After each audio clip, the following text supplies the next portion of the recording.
A few years back, Nicole Arbour was one of the most infamous people on all of YouTube, with her gaining a long list of enemies.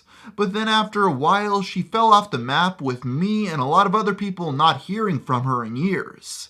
Then recently, in the past week or so, she started showing up in headlines again, with many people asking the simple question, what happened? Today I thought it would be useful to make a bit of a video to explain the history of this woman and how she became popular in 2015 and 16, fell off the map, and then became popular yet again in 2018. So let's begin. Nicole became a household name in 2015 with the release of Dear Fat People, one of the most hated internet videos of all time. In it, she gives some very crude observations, jokes, and opinions she has about obese people. Fat shaming is not a thing. Fat people made that up. That's the race card with no race. Yeah, but I couldn't fit into a store. That's discrimination. No. That means you're too fat and you should stop eating. Everybody just needs to make more sense. After the video came out, it very quickly became a firestorm. Before it even went viral, many YouTubers were so outraged by it that they made video responses. After this, dozens of websites picked up stories about her, and it became so big that it quickly racked in 14 million views, which is really impressive for a video of its kind. On top of people not liking her message, others thought her joke delivery wasn't very ideal, especially considering the edginess of her material. Even some of the greatest stand-ups of all time get backlash for their content, and if you're not careful, doing something like this can become really cringy. Also, the cheesy background music just didn't seem to go with the tone of anything. Overall, I would say about 95% of people were not with Nicole Arbour on this one. Either they thought the jokes were offensive, or they thought that they were really cringy. You can decide for yourself. To really get an idea of how poorly the video went over, even Boogie2988, a man known for trying to be the middle-of-the-road person on issues like these, was very critical of her messaging and her opinions on the benefits of fat shaming. Now in this video, Nicole attempts to deliver a message to fat people. One that I try to deliver all the time, which I think is very, very important. If you are 50 or more pounds overweight, you are absolutely damaging your body. If you're 100 pounds or more overweight, then you are damaging it in a way that will eventually kill you. And God forbid, if you're my size, you are going to be absolutely miserable. You owe it to yourself and everyone that loves you to do everything you can to be as healthy as possible, and that does include losing weight. The problem is, I have never met a fat person that did not already have that pounded into their brain over and over and over again by everyone around them. Everyone who makes one of these edgy videos always tries to say that I'm doing it to try to help people. I'm trying to help people. But the reality of it is, every fat person on the planet has heard it a million times before. As the bad press started to build up, Dear Fat People was removed from YouTube, as well as Nicole claiming her account was suspended. She then went onto Twitter to call out YouTube on this censorship, and that this was all about freedom of speech, but some weren't convinced. Many believe that she self-sabotaged herself and made it look like Google did it for even more attention. While I wouldn't be surprised if this was all part of her scheme, I also wouldn't put it past YouTube to do this, so it's all up in the air to me. Either way, the video was later put back online, although somewhere along the way she did unlist it herself, so you need a direct link now to watch the video on YouTube. After all this drama, she got a chance to go on the television program The View, where she tried to make some more jokes that just didn't work. No matter how you feel about Dear Fat People, this roundtable discussion didn't help her case in any way. Nicole Arbour joins us right now in Hot Topic. So, you know, a lot of people were offended. Are you surprised? Do you understand why people are offended by it? Frankly, I'm the most offended by my hair in that video. If I would have known it would go viral. Babe. God. You're here. This is your shot. Yeah. Even though she defended the video all over and swore she really believed what she said, Nicole couldn't help but admit that this was all a marketing stunt for herself. She told Cosmopolitan magazine, "I made a marketing plan behind it, the same way that anyone makes marketing plans for anything, so I kinda loaded the bases like baseball." This statement and others like it made her intentions very clear. Her main goal was not to be a comedian and get people to laugh, but rather to get attention for herself, and it really did work.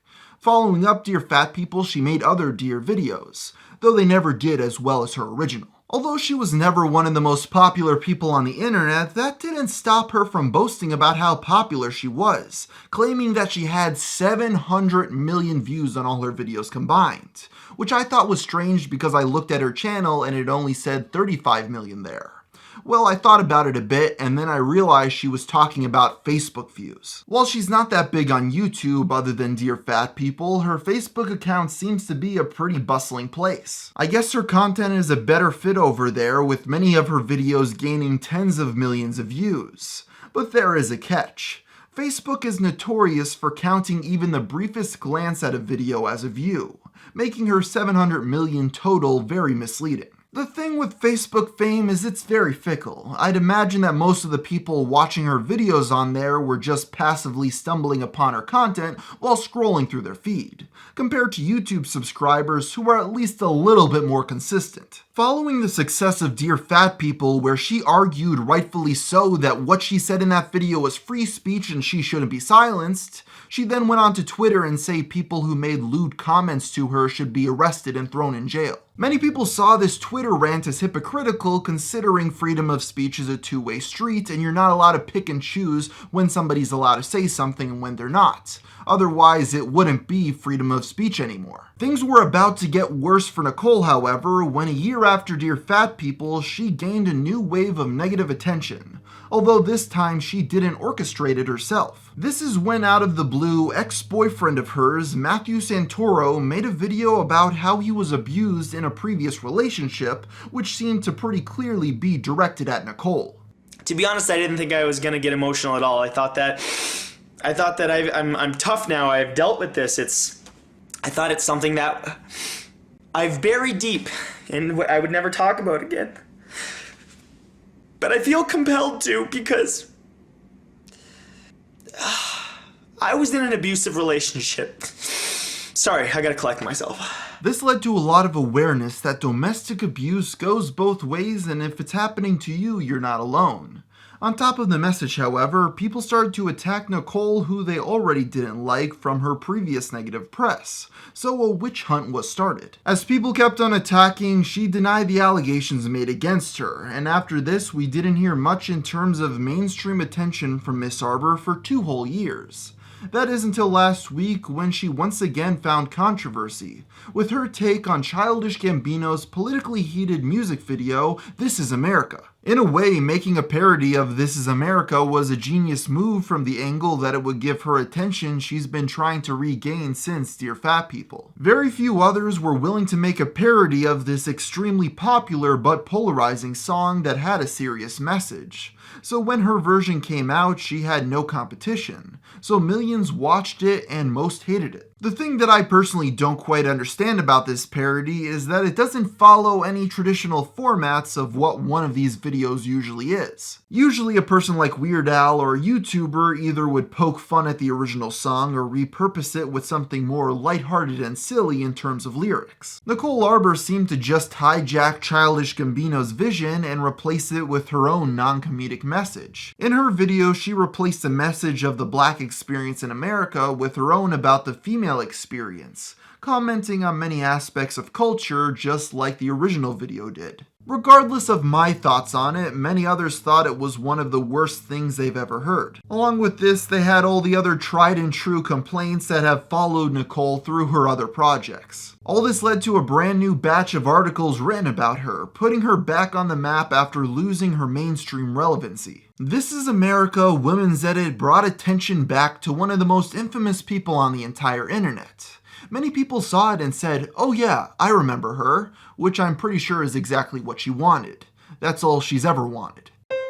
Hey everybody, and thank you so much for making it to the end of this video today. It's really appreciated. As for the question of the day, somebody wants to know when Internet Mysteries is coming back for a new episode, and the answer to that is in a few days. I want to apologize for the lack of uploads over the past 2 weeks. I've dropped the ball personally. There's been some things going on personally with me, and also I've just been trying to work on getting some more sponsored messages more consistently through my uploads. And with Internet Mysteries in particular, I cannot make one of those without having a sponsored message. If I did, I'd lose money because Google AdSense is so terrible nowadays, especially for internet mysteries. It just cannot be done without me losing money. It's a sad state of YouTube anymore that Google AdSense and having ads playing on the videos is just not a financially stable way to make a profit on this website anymore.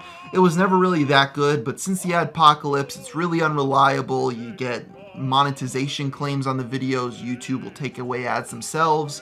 You'll get the video blacklisted. All these things happen anymore, and it's a miserable existence to try to rely off Google AdSense as your main form of revenue unless you're a huge channel getting 20 million views a month. I guess that leads to some pretty good advice for anybody interested in pursuing YouTube as a money-making opportunity or trying to run their own channel, is that you shouldn't rely on Google AdSense as your main form of revenue. In fact, you shouldn't really rely on it at all. It will make you miserable. Relying on Google AdSense has personally made me miserable on a lot of occasions. When the YouTube adpocalypse happened, I fell into depression because my revenue just dropped in half overnight and YouTube wouldn't tell me what was going on. And it's just a terrible existence to see those numbers go up and down, get your videos demonetized, and I would not wish that upon anybody. So if you're trying to start a YouTube channel or trying to make money off YouTube, I would say find other revenue streams to make your money off of, and then the Google AdSense is just a plus. So if you're trying to do YouTube full time, get a ton of other revenue streams together that will pay for everything you need to survive, live, and make your videos, and then anything you make off Google AdSense is just extra money that you could use for whatever else you feel like. And I think you'll be in a better state of mind if you do that, because Google AdSense is just terrible, and that's why I do sponsored messages anymore. They're more popular nowadays. You're able to get a couple more brands to do them than you used to, and they pay more. They're more consistent. You know exactly what you're going to make. You don't have to risk YouTube demonetizing the video and you don't get paid anything. So yeah, that's the route I'm going anymore, but a lot of other YouTubers, they use Patreon or they sell merchandise.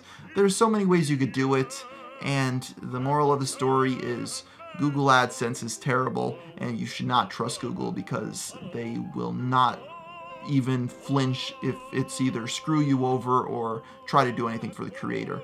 They will screw you over, and they will take your AdSense away at a moment's notice, for any random reason, and they won't tell you what's going on. So don't rely on Google AdSense. That's the moral of the story.